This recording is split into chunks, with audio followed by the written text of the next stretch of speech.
بسم اللہ الرحمن الرحیم۔ السلام علیکم۔ ایک پہاڑی نالے پر ایک نہایت ہی تنگ پل تھا۔ مشکل سے پاؤں رکھا جا سکتا تھا۔ ایک دفعہ دو نادان بکریاں آمنے سامنے سے پل کے درمیان تک آ گئیں۔ جگہ تنگ تھی اور دونوں نہیں گزر سکتی تھیں۔ واپس جانا بھی مشکل تھا۔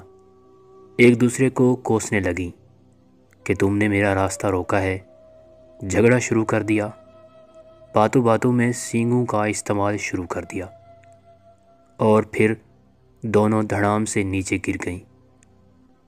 کچھ دیر بعد دو دانا بکریاں آمنے سامنے سے پھر درمیان میں آ گئیں۔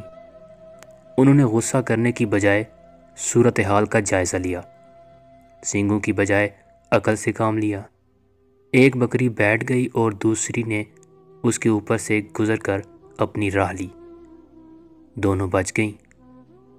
کہنے کا مقصد یہ ہے کہ غصہ کسی مسئلے کا حل نہیں ہے، اس لیے غصے کو حرام قرار دیا گیا ہے۔ تحمل اور عقل سے کسی بھی مسئلے کا حل نکالا جا سکتا ہے۔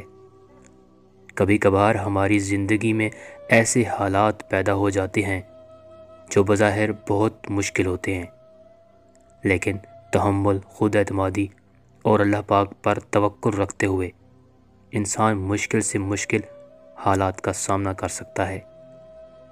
اللہ پاک ہم سب کو مشکلات کا سامنا کرنے کی توفیق دے اور انہیں دور فرمائے، آمین۔ اللہ سبحانہ و تعالی ہم سب کو یہ بات کھلے دل و دماغ کے ساتھ مثبت انداز میں سمجھنے اور صدقے دل سے اس پر عمل کرنے کی ہمت، طاقت و توفیق عطا فرمائے، آمین۔